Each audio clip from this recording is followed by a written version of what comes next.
तुही माँ जन्म भूमि पवित्र भारत भूमि तोहरी संतान आम्भे अटो सरबे तोर श्री चरण सेवा पाई मन प्राण देवा गाइबा तोहर नाम आनंद रवे तो आनंदी होइबा सुखी कांदिबा दुखरे तोर होइण दुखी।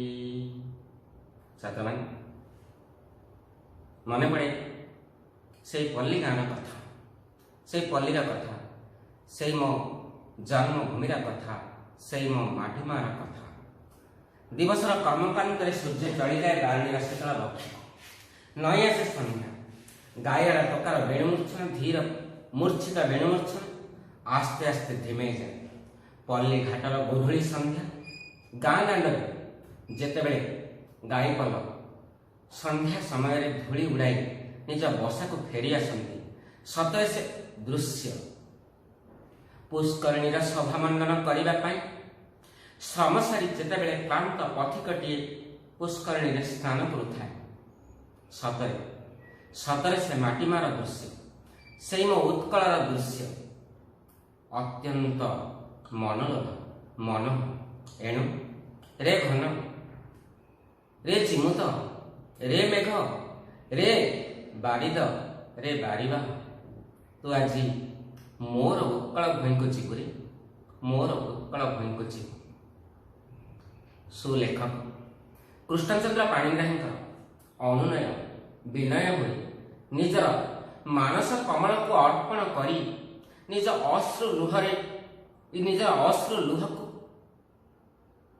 अर्घ्य रूपे मेघ पाद तले अजाड़ी दे से निजर माटी माँ पाख प्रेरण कर बंधु आज आस से पुष्पपुर वर्षा वर्ण विषय आज आम प्रथम पर्याय सरीगला द्वितीय पर्याय ता विषय आलोचना करवा पर्यालोचना करवा आउ ता भीतर आसुवा दीर्घ उत्तरमूलक लेखक प्राबंधिक जन्मभूमि प्रति मोह ममता भल पाइबा किभଳି थिला से दीर्घ उत्तर को अन्वेषण करवा। आज यही अध्याय से दीर्घ प्रश्न को मु अतिक्रम करी आगक चलिए देखा पिला समस्ते निजर पुस्तक उन्मोचन कर विषय वस्तु उपरे ध्यान दियो आ निजर इंद्रिय सर्वस्व को एकाकार करी मते शुणा चेष्टा कर कहीं कथार अच्छी श्रद्धावान लभते ज्ञान श्रद्धाशील हुई आम जदि बसीजा निश्चित ता भर किसी ना किसी तथ्य आम आत्मसात कर जीवन चलापथ को कुसुमित कर जीवन में महार्घ पथर पथिकटीए हुई निज जीवन को कर फलप्रसू बा सफल काम निज जीवन चलापथ हो पड़ कुसुमित एणुक पिला निजर इंद्रिय सर्वस्व को एकाकार करी मो निकट में बस आ मत अध्ययन करने चेष्टा कर मु कौन कहूँ तार तथ्य को आत्मसात करने प्रस्तुति हो अस्तु आगछ।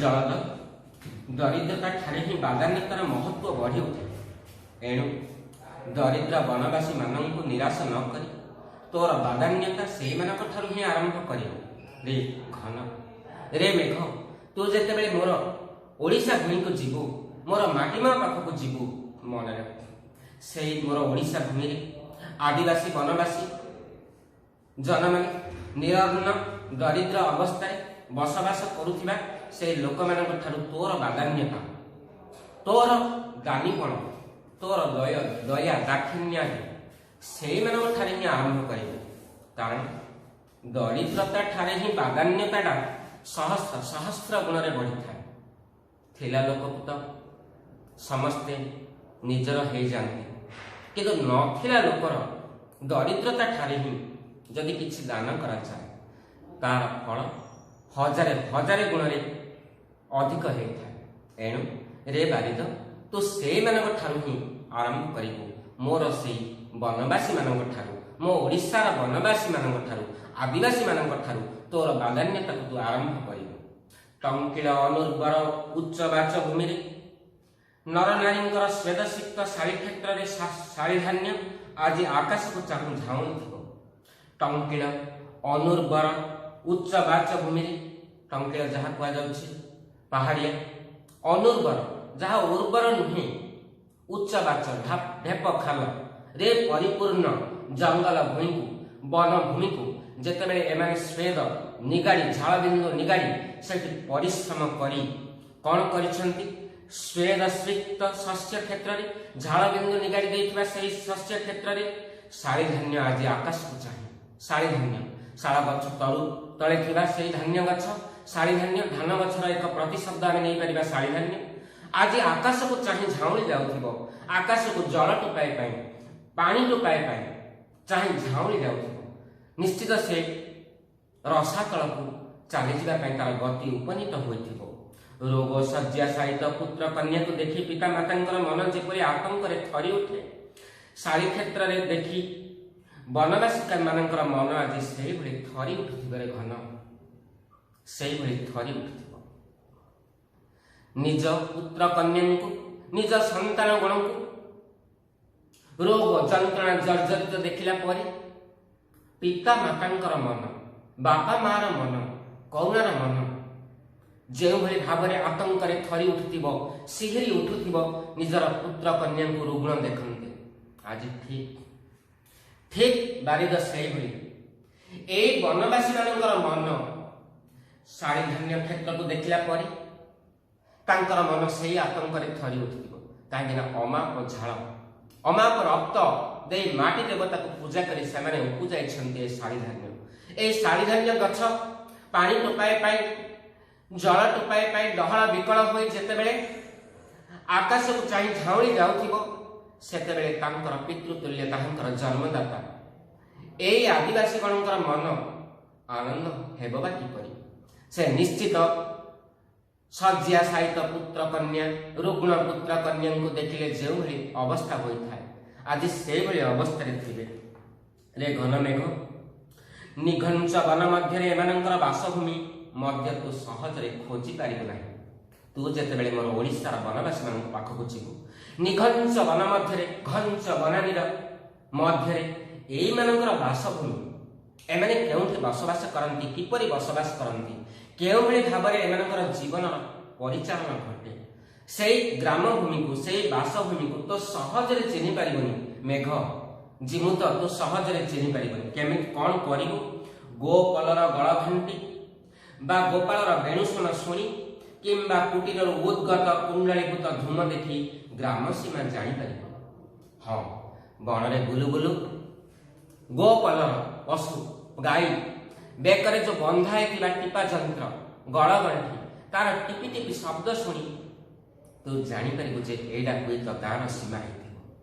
ଗାଈମାନଙ୍କ ବେକରେ ବନ୍ଧା ହେଇଛି ଗଳଗଣ୍ଠି, ପଶୁ ବେକରେ ବନ୍ଧା ହେଇଥାଏ ଘଣ୍ଟି। କାରଣ କେତେବେଳେ ଯଦି ସେ ଆଖି ଆଢୁଆଳକୁ ଚାଲିଯାଏ, ତାର ଟିପା ଟିପା ଶବ୍ଦ ଶୁଣି ଆମେ ତାକୁ ଅନ୍ୱେଷଣ କରିଥାଉ। ଏଇଥିପାଇଁ ସରଳ ନିରୀହ ଗ୍ରାମବାସୀ ମାନେ ଏଇ ଗାଈର ବେକରେ ଟିପା ଯନ୍ତ୍ରଟିଏ, ଯାହାକୁ ଆମେ ଗଳଗଣ୍ଠି ନାମରେ କହୁ, ତାହାକୁ ବାନ୍ଧି ଦେଇଥାନ୍ତି। ଆଉ ଏଇ ଟିପା ଯନ୍ତ୍ର ଟିପ ଟିପି ଶବ୍ଦ ଶୁଣିଲା ପରେ ତୁ ହୁଏତ ରେ ଜୀବତ ତୁ ବୁଝିପାରିବୁ, ହୁଏତ ନିଶ୍ଚିତ ଇଏ ଗ୍ରାମର ସୀମା, ନଚେତ୍ ଗୋପାଳ ବାଳକର, ଗୌର ଟୋକାର, ଗାଈଆଳ ଟୋକାର ଦୂର ତାଳବଣରୁ କୋଇଲିର ପଞ୍ଚମ ରାଗରେ ବାଜୁଥିବା ବେଣୁସ୍ୱର ତୁ ଯଦି ଶୁଣିପାରିବୁ, ମୁରଲୀର ମୂର୍ଚ୍ଛନା ଯଦି ତୁ ଶୁଣିପାରିବୁ, ହୁଏତ ନିଶ୍ଚିତ ଜାଣିପାରିବୁ ଯେ ଏଇଠି କୋଉଠି ନିଶ୍ଚିତ ଗୋଟିଏ ଗାଁ ଅଛି। ନହେଲେ ଏ ଗାଈଆଳ ଟୋକା ଆସିଲା କୁଆଡୁ? ଦୂର ତାଳବଣରୁ ଭାସି ଆସୁଛି ଧୀର ମୂର୍ଚ୍ଛିତ ବଂଶୀର ସ୍ୱର, ଆସିଲା କେଉଁଠୁ? ସେଇଠି ତୁ ଜାଣିପାରିବୁ ଇଏ ହେଉଛି କାଳେ ଗାଁର ସୀମା। ନାଇଁ, ଆଉ ଗୋଟିଏ କଥାକୁ ଲକ୍ଷ୍ୟ କରିବୁ ମେଘ, ବାରିଦ, ଆଉ ଗୋଟିଏ କଥା ହେଲା, କୁଣ୍ଡଳୀଭୂତ ଧୂଆଁ ଯେତେବେଳେ କୁଟୀର ମଧ୍ୟରୁ ଉଦ୍ଗତ ହେଉଥିବ, କୁଣ୍ଡଳୀ କାଟି ଚକା ଭଉଁରୀ ଆକାରରେ ଯେତେବେଳେ ଧୂମ ରାଶି ଉପରକୁ ଆକାଶକୁ ଉଠୁଥିବ, ସେଇ ଧୂଆଁକୁ ଦେଖି ତୁ ଜାଣି ଦେଇ ପାରିବୁ ନିଶ୍ଚିତ ଏଇ ଗୋଟେ ଗାଁ।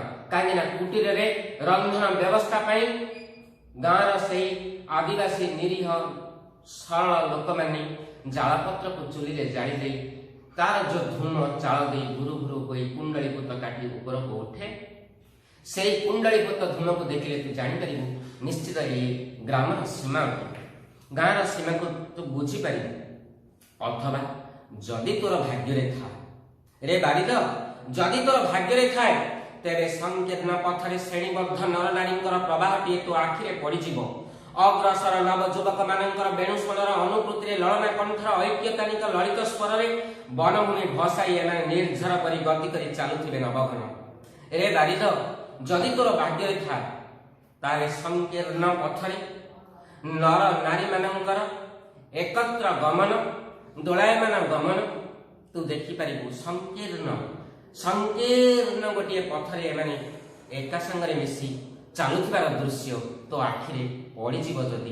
ଯଦି ସଂଦର୍ଶନ କରିପାରିବୁ, ତେବେ ନିଶ୍ଚିତ ବୁଝିପାରିବୁ ଇଏ ହେଉଛି ଗ୍ରାମଭୂମି, ଇଏ ହେଉଛି ଗାଁର ସୀମା। ଅଗ୍ରସର ନବଯୁବକ ମାନଙ୍କର ବେଣୁସ୍ୱନର ଅନୁଭୂତି ଲଳନା କଣ୍ଠର ଐକ୍ୟତାନିକ ଲଳିତ ସ୍ୱରରେ ବନଭୂମିକୁ ଭସାଇ ଏମାନେ ନିର୍ଝର ପରି ଗତି କରିଥିବେ। ଅଗ୍ରସର ନବଯୁବକ ମାନଙ୍କର ବେଣୁମୂର୍ଚ୍ଛନାର ବେଣୁସ୍ୱରର ତାଳରେ ତାଳ ମିଶାଇ ଲଳନା କଣ୍ଠର ନାରୀମାନଙ୍କ କଣ୍ଠର, ଝିଅମାନଙ୍କର ତରୁଣୀ ମାନଙ୍କର କଣ୍ଠର ଐକ୍ୟତାନିକ ଯୋଉ ଏକ ସ୍ୱରରେ ସମବେତ ସମୂହ ତ ସାମ ସଙ୍ଗୀତ କହନ୍ତି, ସେଇ ସଙ୍ଗୀତକୁ ଗାଇ ତାର ତାଳେ ତାଳେ ପାଦର ଛନ୍ଦ ପକାଇ ଏମାନେ ଯୋଉ ନୃତ୍ୟରତ ଭଙ୍ଗୀରେ ଚାଲୁଥିବେ, ତାହା କୌଣସି ସାମ ସଙ୍ଗୀତ ଠାରୁ, ସମବେତ ସଙ୍ଗୀତ ଠାରୁ କୌଣସି ଗୁଣରେ କମ୍ ନୁହେଁ। ସେଇ ମୋର ବନବାସୀର ଗୀତ ଯଦି ତୁ ଶୁଣିପାରିବୁ। ଆଉ ଏଇମାନେ ସେଇ ସଂକୀର୍ଣ୍ଣ ପଥରେ ଗତି କରନ୍ତି, ଲଳିତ ସ୍ୱରରେ ସୁମଧୁର ସ୍ୱରରେ ବନଭୂମିକୁ ଭସାଇ ଏମାନେ ଗତି କରନ୍ତି, ନିର୍ଝର ପରି ଗତି କରି ଚାଲନ୍ତି। ନିର୍ଝରିଣୀ ଝରଣା ଯେମିତି ଉରଗ କୁଟିଳ ପଥରେ ଅଙ୍କ୍ର ବକ୍ର ପଥରେ ଧୀରେ ଧୀରେ କୁଳୁ କୁଳୁ ନାଦ କରି ବହିଯାଏ, ଏମାନେ ସେମିତି ସଙ୍ଗୀତର ମୂର୍ଚ୍ଛନାରେ, ସଙ୍ଗୀତର ଲଳିତ କଣ୍ଠରେ, ସମବେତ ସଙ୍ଗୀତରେ ମୁରଲୀ ମୂର୍ଚ୍ଛନା ସାଙ୍ଗକୁ ତାଳ ଦେଇ ଏମାନେ ମଧ୍ୟ ନିର୍ଝରିଣୀ ଭଳି ଗତି କରନ୍ତି। ଆଉ ଏଇ ଦୃଶ୍ୟକୁ ମଧ୍ୟ ତୁ ଦେଖି ଜାଣିପାରିବୁ ଇଏ ହେଉଛି ଗାଁର ସୀମା। ନବଘନ, ତୁ ଦେଖି ଜାଣିଯିବୁ ଯେ ଏଇ ନାରୀମାନେ କୁଜିହଂସ ଠାରୁ ଗତି ଚୋରି କରିନାହାନ୍ତି, କରନ୍ତି ନାହିଁ, କିମ୍ବା ମଦାଳସା ହୋଇ ମାତଙ୍ଗିନୀ ପରି ଚାଲନ୍ତି ନାହିଁ। ହଁ, ମୋ ମାଟିମାର, ମୋ ଗ୍ରାମ୍ୟ ଆଦିବାସୀ ମାନଙ୍କର, ଯୋଉ ଗ୍ରାମର ବନବାସୀ ମାନଙ୍କର ନାରୀମାନଙ୍କ କଥା କହୁଛି। ଆଜି ସେଇମାନଙ୍କର ଗତି ତୁ କେବେ ମଧ୍ୟ ଚିନ୍ତା କରିବୁନି। ଏଇ ଯୋଉ ରାଜହଂସୀ କୁଜିହଂସୀ ଏଇମାନଙ୍କ ଠାରୁ ଏମାନେ ଚାଲି ଚୋରି କରିନାହାନ୍ତି। ଏମାନେ ତ ପ୍ରକୃତିର ଅନନ୍ୟ ଅନୁପମା, ଅନନ୍ୟ ଅନିନ୍ଦ୍ୟା। ଏମାନେ ପ୍ରକୃତି ଠାରୁ ଶିଖିଥାନ୍ତି ତାର ଚାଲି। କୁଜିହଂସ ଠାରୁ ଏମାନେ ଚାଲିକୁ ଚୋରି କରିନାହାନ୍ତି, କିମ୍ବା ମଦାଳସା ହୋଇ ମକରନ୍ଦ ରସକୁ ପାନ କରି ମଦାଳସା ହୋଇ ଯିଏ ଆମର ମାତଙ୍ଗିନୀ, ମାତଙ୍ଗ ମାନେ ହାତୀ, ମାତଙ୍ଗିନୀ ମାନେ ମାଇ ହାତୀ, ଏମାନେ ମାଇ ହାତୀ ମଦାଳସା ହୋଇ ମାଇ ହାତୀ ଭଳି ଢଳି ଢଳି ଚାଲନ୍ତିନି, ବା ସେଇ ମାଇ ହାତୀର ଗତିକୁ ଏମାନେ ଚୋରି କରିନାହାନ୍ତି। କିମ୍ବା କୁସୁମ କୋମଳ ପାଦରେ ଅଳକ୍ତକ ବୋଳନ୍ତି ନାହିଁ। ନିଜର ସୁକୋମଳ କୁସୁମ ପରି କୋମଳ ପାଦକୁ ରଙ୍ଗାୟିତ କରିବା ପାଇଁ ସେଇ ପାଦକୁ ଆମର ସଭ୍ୟ ସମାଜ ସୌନ୍ଦର୍ଯ୍ୟର ପରିପୂର୍ଣ୍ଣ କରିବା ପାଇଁ ତା ଭିତରେ ଅଳତା ବୋଳିଥାଏ। କିନ୍ତୁ ମୋର ଗ୍ରାମବାସୀ ମାନେ, ମୋର ଆଦିବାସୀ ମାନେ, ମୋର ସେଇ ଓଡ଼ିଶାର ବନପ୍ରାନ୍ତରେ ବନାଞ୍ଚଳରେ ବସବାସ କରୁଥିବା ଲୋକମାନେ ନିଜର ପାଦକୁ ରଙ୍ଗାୟିତ କରିବା ପାଇଁ କେବେ ଅଳତକ ଅର୍ଥ ହେଉଛି ଅଳତା ଏମାନେ ବୋଳନ୍ତି ନାହିଁ। କିମ୍ବା ଜବାଧରକୁ ଲାଲିମାରେ ପରିଣତ କରିବା ପାଇଁ କୌଣସି ରଙ୍ଗ ଭରି ଦିଅନ୍ତିନି। ଏଇ ସଭ୍ୟ ସମାଜ ନିଜକୁ ସୌନ୍ଦର୍ଯ୍ୟ କରିବା ପାଇଁ, ନିଜର ସୌନ୍ଦର୍ଯ୍ୟକୁ ଅନ୍ୟ ଆଗରେ ଉପସ୍ଥାପନା କରିବା ପାଇଁ ସେମାନେ କଣ କରିଥାନ୍ତି ନା ବିଭିନ୍ନ ପ୍ରକାରର ପ୍ରସାଧନର ସାମଗ୍ରୀକୁ ବ୍ୟବହାର କରିଥାନ୍ତି। ମୋର ସେଇ ସରଳ ନିଷ୍କପଟ ସେଇ ବନବାସୀ କଣ ତାଙ୍କର ଜବା ମାନେ ମନ୍ଦାର, ନାଲିଆ ମନ୍ଦାର, नालिया मंदार सदृश अधर से अधरटी को रंग करने रंगायित करने कौन रंग को से बोली न रक्तराग रंजती नहीं सुस्थ सबल सुबलित तनुलतार वनपुष्प भरा गभार शोभा धारण करी एमाने संकीर्ण बंधुर कर्कश और उरग कुटिल गिरिपथ को हास्य संगीत मुखर करी निर्झरिणी परी गति करी चलती। दीर्घकाय लंबा वाक्य पिला आस गोटी गोटी करी आपको आमे बुझिनेबा।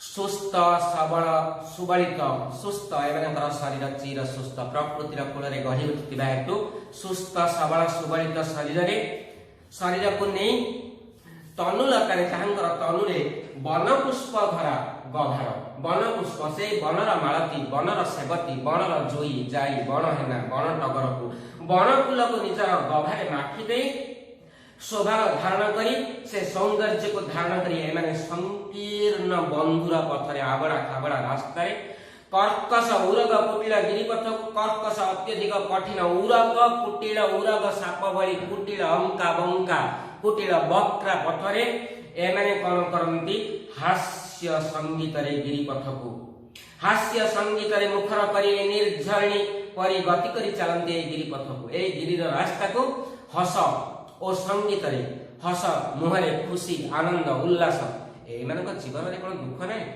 हाँ निज शरीर कौन ना कौन निवृत्त कोण भितर हुए तो दुखर राशि थे दुख राशि को निज हृदय में चापी दे एमाने मुखरे हस फुटाई हास्य रसरे निमज्जित रही संगीत स्वर को धरी संगीत को गान करी एमाने से गिरी पथरी उरग कुटिला भरी उरग उरग साप भली बंका थिबा से गिरी कर्कश पथ को पथरे एमाने गति करी चलती। रे बारीबाह ए समस्ते तोर बांधवी एई माने होचुनी तोर बंधु अति प्रियतम सखी सहचरी समस्ते तोर बांधवी तोर गुरु गंभीर गर्जन रे भीत होई एमाने आलिंगन पाई पुरुष पास को पळांती नाही। हाँ तू जेते बेले तोर रूप ने काया नहीं आसु गर्जन तर्जन रे बिजुली विद्युल्लता को घन गर्जन करी कंपाई दे कम करू तोर उपस्थिति को जाहिर करू ए सभ्य समाजर रमणी माने तोर डर रे तोरी भय रे से कम करते तांकर पुरुष बंधु को आलिंगन करबा पई जाबुड़ी जांती जाबुड़ी धरती किंतु मोर से सरल ग्रामवासी नि बंधु बांधवी माने तोर गुरु गंभीर गर्जन रे से भयभीत हो पुरुषर आलिंगन रे पुरुषर बाहु को आलिंगन कोलाकृत करती नहीं बारिद पड़ाती नहीं अविरत वृष्टिपात मध्य वनस्पति परी रही शस्य क्षेत्र में कर्मरत रहती अविरत बारीपात तू जेते जोरदार तोर बारी को पात करी एमान को भय देखेबे को चाहिए से सेतिकी वनस्पति भली वनर गछ भली वनर तरुतृण भली सेतिकी तोर साथी रे तो संग रे तो ताल मिसाई से कृषि कर्म रे सही शाड़ी क्षेत्र धान क्षेत्र रे कार्य करी कर्म करी निज को रत रखंदी निज को निमज्जित रखंदी से एणु तू अति परिचित परि एमान को आग गति करिबु कहन तू एमान सहित अति परिचित सांग बंधु सखा सहचर सहचरी भाग करे चिंता करी तू एमान निकट को गति करिबु कारण तते जदि से अपरिचित बोली बुझी ने भावी ने तू जदि निकट में अपरिचित बोली व्यवहार करू से निश्चित हास्य रसरे उच्च हास्य अटहास्य ए वनभूमि को कम पाइदे कारण से जीवन में तो तू एकमात्र साथी तू एकमात्र भरोसा तू ही एकमात्र दानर दयार गंताघर तू करुणार बरुणालय हो तू तेणुक तते तो से भल भाव चिन्हती रे बारिद रे बारीबाह तू केबे अपरिचित भली एमान सहित व्यवहार करिबो नाही परिचित बंधुटीए भली परिचित बांधवीटीए भली एमान निकट को गति करिबो नचे से अटहास्य रे वनभूमि को कंपाई देबेटी हाँ जलद तू कौन जानुना कृष्णचंद्र पाणिग्राही जल पुनश्च मेघ को जलद बोली संबोधन करी कहबा कहंती चाहंती जे तू कौन जानुना जे एई वनवासी माने तोर छड़ा आउ कहारी अनुग्रह लोड़ती नहीं मोर से उत्कल भूईर वनवासी माने नरनारी माने आदिवासी माने तोर अनुग्रह बिना तोर दया बिना से माने आउ कहारी अनुग्रह लोड़ती नहीं निज बाहु को भरोसा करुथिबा निजर बाहा बल को भरोसा करुथिबा मोर से सरल निष्कपट आदिवासी माने तोर दया को ही एकमात्र काम्य करी रही थांती तोर बादान्यता को एकमात्र कामना करती ता छड़ा कहारी ऊपर तांकर भरोसा रही से माने बड़ स्वाभिमानी से माने बहुत स्वाभिमानी अटंती स्वाभिमान रे केबे मध्ये क्षुर्ण करिया पई जदी जीवन रे काहा को पूजा करती जदी जीवन रे काहा ठारू किछि आशा रखती सी होछि तू रे बाड़ी बाह रे मेघ तते ही तो से माने कम करती भरोसा करती वनवासी माने तोर छड़ा आउ कहारी अनुग्रह दया लोड़ंती नाही किंबा नियंती नाही स्वेद अर्जित धन रे उदर पोषण सुंदर स्वास्थ्य निर्मल मन मानव जीवन परम काम्य नुहे कि मेघ सुंदर स्वास्थ्य निजर स्वेद द्वारा निजर झाल को निगाड़ी निजर रक्त को निगाड़ी उपयुक्त मार्ग रे सुमार्ग रे उत्तम उपाय रे अर्जित धन रे उदर पोषण करिबा सुंदर स्वास्थ्य पाइबा कथारे अछि ना स्वास्थ्य ही संपद निजर सुंदर स्वास्थ्य पाइबा निर्मल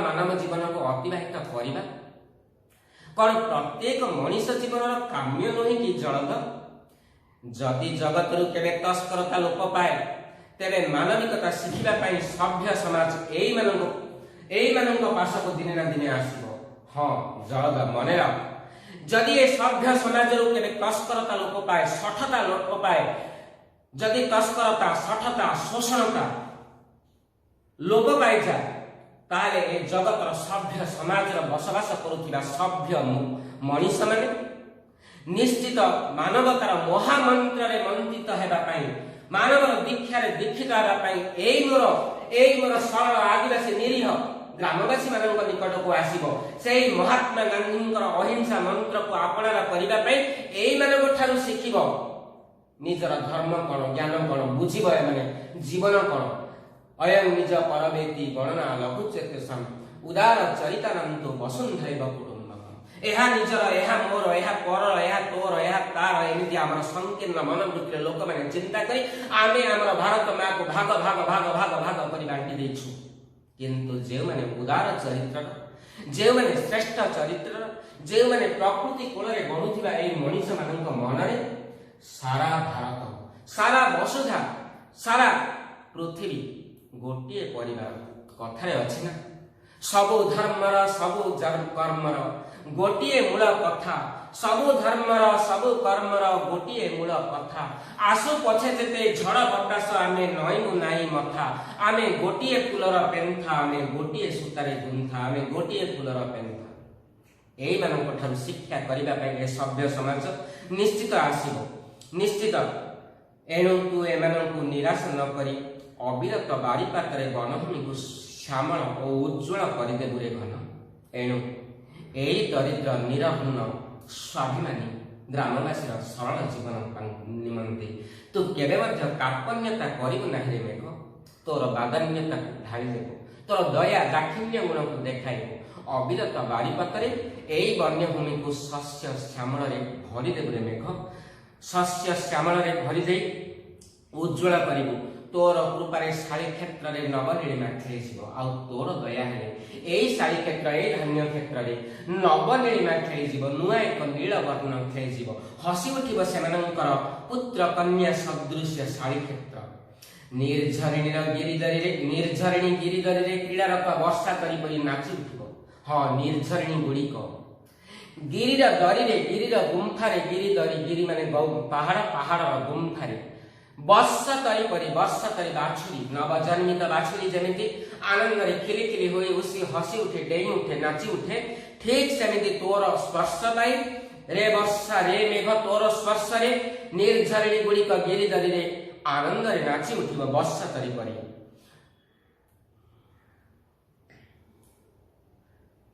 भंज रूप पालित कलापीर केकारे वनभूमि परिपूर्ण हेबो भंज रूप पालित एठी मयूरभंजर भंज वंशीय राजा मानक द्वारा कहा जाउछि भंज वंशीय राजा मानक कहा जाउछि सेही प्रताप चंद्र भंजदेव बा तांकर वंशधर मानकर कथा कहा जाउछि सेही भंज वंशर पालन करुथिया रूप मानक द्वारा परिपालित हेउथिबा ए ग्रामवासी माने भंज रूप पालित कलापीर केकारे कलापी मयूरर उद्धत नृत्य कलापीर କଳାଟି ମୟୂରର ନୃତ୍ୟ।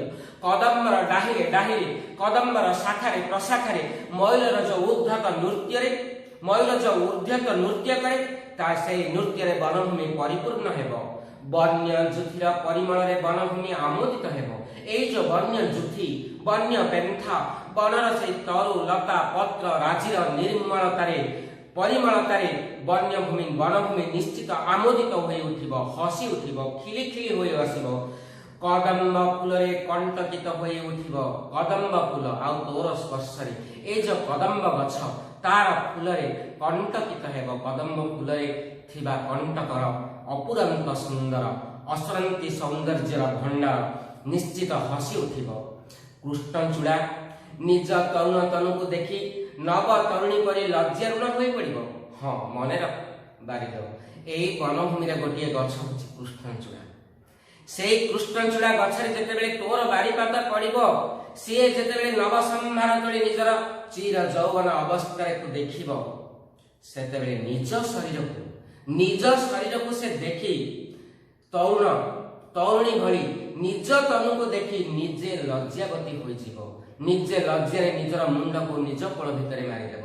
ଆମେ ବେଳେବେଳେ ଦେଖୁନା ଛୁଆ, ପ୍ରତିବିମ୍ବକ ଆଗରେ ଦର୍ପଣ ଆଗରେ ବେଳେବେଳେ ନିଜ ରୂପକୁ ଦେଖି ଆମେ ନିଜେ ଲାଜେଇ ଯାଉ।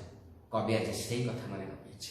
ପ୍ରକୃତିର ହସ୍ତରେ କୃଷ୍ଣଚୂଡ଼ା ଗଛ ଯେତେବେଳେ ନବ ବୟସରେ ଅନୁରା ବୟସରେ ସହସ୍ର ସହସ୍ର ବାହୁକୁ ମେଲି ତାର ଶାଖା ପ୍ରଶାଖାକୁ ମେଲି ତାର ପୁଷ୍ପ ଭରା ସୌନ୍ଦର୍ଯ୍ୟ ଭରା ବୃକ୍ଷଲତାର ରୂପକୁ ସେ ଯେତେବେଳେ ନିଜେ ଦେଖେ, ସତରେ ତା ରୂପକୁ ଦେଖି ସେ ନିଶ୍ଚିତ ଲଜ୍ଜାବତୀ ହୋଇ ପଡ଼ିବ। ଏଣୁ ମେଘ ତୋର ଦାନରେ ତୋର ବାରିପତରେ ଏତେ ସବୁ ସୌନ୍ଦର୍ଯ୍ୟ ବନଭୂମିରେ ଲୋଟି ପଡ଼ିବ। ତୋର ଅନୁଗ୍ରହରେ ଏତେ ବିଭବ ତୁ କ'ଣ ଦେଖିବାକୁ ଚାହୁଁନାହୁଁ ବାରିଦ? ତୋର ଦୟାରେ ଏତେ ବିଭବ ଏତେ ସୌନ୍ଦର୍ଯ୍ୟ ତୁ କ'ଣ ଦେଖିବାକୁ ଚାହୁଁନା? ନିଶ୍ଚିତ ମୋର ସେଇ ସରଳ ଗ୍ରାମବାସୀଙ୍କ ଜୀବନରେ କେବେ ମଧ୍ୟ କାର୍ପଣ୍ୟତା କରିବୁ ନାହିଁ, କେବେ ମଧ୍ୟ କାର୍ପଣ୍ୟତା କରିବୁ ନାହିଁ। ଯଦି ତୋର କ୍ଳାନ୍ତି ଆସେ, ଯଦି ତୁ ଏ କର୍ମ କରୁ କରୁ ଥକି ଯାଉ, ଯଦି ତୋର କ୍ଳାନ୍ତି ଆସେ, ତେବେ ତୁ ମେଘାସନ ଗନ୍ଧମାର୍ଦ୍ଦନ ବା ମାଲ୍ୟଗିରିରେ ଅବସର ନେବୁ। ହଁ, କ୍ଳାନ୍ତି ଆସିଲେ ଥକା ମେଣ୍ଟାଇବା ପାଇଁ ତୁ ସୁନ୍ଦର ସୁନ୍ଦର ସ୍ଥାନଟିଏ ପାଇବୁ। ସିଏ ହେଉଛି ମୋର ମେଘାସନ ପାହାଡ଼, ସିଏ ହେଉଛି ମାଲ୍ୟଗିରି, ସିଏ ହେଉଛି ଗନ୍ଧମାର୍ଦ୍ଦନ। ହଁ ମନେ ରଖ ପିଲା, ଯେଉଁ ମେଘାସନ ପାହାଡ଼କୁ ଦେଖିଲା ପରେ କବିବର ରାଧାନାଥଙ୍କର ମନ କ୍ଷୁବ୍ଧ ହୋଇଥିଲା। ଇତିହାସର ଐତିହାସିକ ମାନେ ଏ କବି ଜଗତର ତା ଉପରେ ଦୃଷ୍ଟି ନ ପଡ଼ିବାର ଦେଖି ସେ ତାଙ୍କର ଚିଲିକା କାବ୍ୟରେ ସ୍ୱତଃ ତାଙ୍କ କଣ୍ଠରୁ ନିଃସୃତ ହୋଇଥିଲା, ସ୍ୱଭାବେ ଗିରୀନ୍ଦ୍ର ହୋଇ ମେଘାସନ ଲଭି ନାହିଁ ଗିରି ସମାଜେ ଆସନ। ଏଇଭଳି ମେଘାସନ ପାହାଡ଼ରେ ତୁ ବସବାସ କରିବୁ, ଏଇଭଳି ଗନ୍ଧମାର୍ଦ୍ଦନ ପାହାଡ଼ରେ ତୁ ବସବାସ କରିବୁ, ଏଇଭଳି ମାଲ୍ୟଗିରିରେ ତୁ ବସବାସ କରିବୁ। ଏହି ମାଲ୍ୟବନ୍ତ ଗିରିରେ ଯେତେବେଳେ ରାମଚନ୍ଦ୍ର ବର୍ଷାକାଳ ଜୀବନ ଅତିବାହିତ କରୁଥିଲେ, ଏହି ମାଲ୍ୟବନ୍ତ ଗିରିରେ ରାମ ଲକ୍ଷ୍ମଣଙ୍କୁ କହିଥିଲେ, ଲକ୍ଷ୍ମଣ ଘନ ଦେଖି ନାଚଇ ଟେକି ଭକତ ଯଥା ଭବ ମାୟା ଉପେକ୍ଷୀ। ରେ ଲକ୍ଷ୍ମଣ, ଏଇ ହେଉଛି ସେଇ ମାଲ୍ୟବନ୍ତ ଗିରି। ଭକତ ଭବ ମାୟାକୁ ଉପେକ୍ଷୀ ଯେମିତି ଏଠି ବସବାସ କରେ, ସତରେ ମେଘ ତୁ ସୁନ୍ଦର ଆସନଟିଏ ପାଇବୁ। ଏହି ମାଲ୍ୟବନ୍ତ ଗିରିର ଆସନରେ କିଛି ସମୟ ଆଶ୍ରୟ ନେବୁ। ଗିରି ସଙ୍କୁଳ ଏହି ମହାମାନବର ମହାସଙ୍ଗୀତ ସଭ୍ୟ ଜଗତ ଶୁଣି ନାହିଁ। ଏଇ ଗିରି ସଙ୍କୁଳ ମୋର ଓଡ଼ିଶା ଭୂମି, এই সভ্য সমাজ তার সঙ্গীত শুনি নাই। সে প্রকৃতি কূলর, সে তাল গছর, সেই পবনর যে সঙ্গীত সে কেবে শুনি নাই। অসরন্তী রত্ন ভণ্ডারକୁ ଆଜି ଯାଇ କେହି ତାର କଳି ନାହିଁ। এই ଓଡ଼ିଶାରେ ରହିଥିବା ଅସୁମାରୀ ରତ୍ନ, ଅସୁମାରୀ ଧନ ତାକୁ କେହି କେବେ ମଧ୍ୟ କଳି ନାହିଁ, କଳ୍ପନା ହିଁ କରି ନାହିଁ। ବିକ୍ଷୁବ୍ଧ ବାରିରାଶିର ଅଗଣିତ ତରଙ୍ଗ ପରି ଅନାଦି ଯୁଗରୁ ଏହାର ଉଦାର ସଙ୍ଗୀତ ଏହାରି ବକ୍ଷରେ ହିଁ ମିଶୁଛି। ବିକ୍ଷୁବ୍ଧ ଦୁଃଖିତ ଜଳରାଶିର ଅଗଣିତ ତରଙ୍ଗ ଭଳି ଏଇ ବନଭୂମିର, ଏଇ ଓଡ଼ିଶା ମାଟିର, ଏଇ ଓଡ଼ିଆର ଅନାଦି ଯୁଗରୁ ଏହାର ଉଦାର ସଙ୍ଗୀତ ଏହାର ବକ୍ଷରେ ହିଁ ମିଶି ଯାଉଛି, ଏହାରି ଜାଗାରେ ହିଁ ଫୁଟୁଛି। କାହିଁକି ନା ବିନୁ ସିନା ମାତା ହୋଇଛି ବିବସା, ଭଜିଛି ଅରଣ୍ୟ ପ୍ରସୂନର ଦଶା। କବିବର ରାଧାନାଥ ରାୟ ତାଙ୍କର ଖେଦୋକ୍ତି ଥିଲା ଦେବୀ ବୀଣାପାଣି ମା ସରସ୍ୱତୀଙ୍କ ନିକଟରେ ସେ ପ୍ରାର୍ଥନା କରିଥିଲେ, ଦେବୀ ବୀଣାପାଣି କେଉଁ ପାପ ଫଳେ କରୁଣା ତୋହର ଉଣାଏ ଉତ୍କଳେ। ଦେବୀ ବୀଣାପାଣି କେଉଁ ପାପ ଫଳେ କରୁଣା ତୋହର ଉଣାଏ ଉତ୍କଳେ। ଏହାରି ସଙ୍ଗୀତ, ଏହାରି ଅସୁମାରୀ ଧନ, ଏହାରି ସମ୍ପଦ ଏହାରି ଭିତରେ ହିଁ ମିଶି ଯାଉଛି। ଏହି ସଙ୍ଗୀତ ଶୁଣିଲେ ମନ ଅନାମଧେୟକୁ ଚାଲିଯାଏ, ବିଷାଦ ପଙ୍କରୁ ଉଠି ଜୀବନ କମଳ ବିକଶିତ ହୋଇ ଉଠେ। ଏଇ ଯୋଉ ବନ ନୀଳିମାର, ଏଇ ଯୋଉ ଶାଳ ଗଛର, ଏଇ ବନ ପଥର ବୁରୁ ବୁରୁ ସଙ୍ଗୀତ ଯେତେବେଳେ ଭାସି ଆସେ, ତାହା ସେହି ସଙ୍ଗୀତକୁ ଶୁଣିଲେ ମନ ଆନନ୍ଦରେ ଏକ ଅନାମଧେୟପୁରକୁ ଚାଲିଯାଏ। ଆଉ ବିଷାଦ ପଙ୍କରୁ ଦୁଃଖିତ ରୂପକ ଦୁଃଖ ପଙ୍କରୁ ଜୀବନ କମଳ ପ୍ରସ୍ଫୁଟିତ ହୁଏ। ସତରେ ଏଇ ବନର କଥା ପାଇଁ ମନେ ପଡ଼େ ସେହି ଗଙ୍ଗାଧର ମେହେରଙ୍କ କଥାଟିଏ ଆଜି ତୁମ ପାଖରେ ରଖିବି, ତପସ୍ୱୀର କଥାଟିଏ। ସମୀର ସଙ୍ଗୀତ ଗାଏ ଭ୍ରମର ବୀଣା ବଜାଏ, ସୁରଭି ନର୍ତ୍ତନୀ ଥାଏ ଉଷା ନିର୍ଦେଶେ।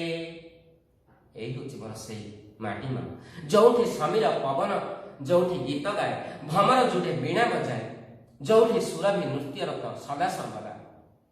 ସେଇ ଅସରନ୍ତି ଭଣ୍ଡାରକୁ ଏଇ ସଭ୍ୟ ସମାଜ କେବେ ଦେଖି ନାହିଁ।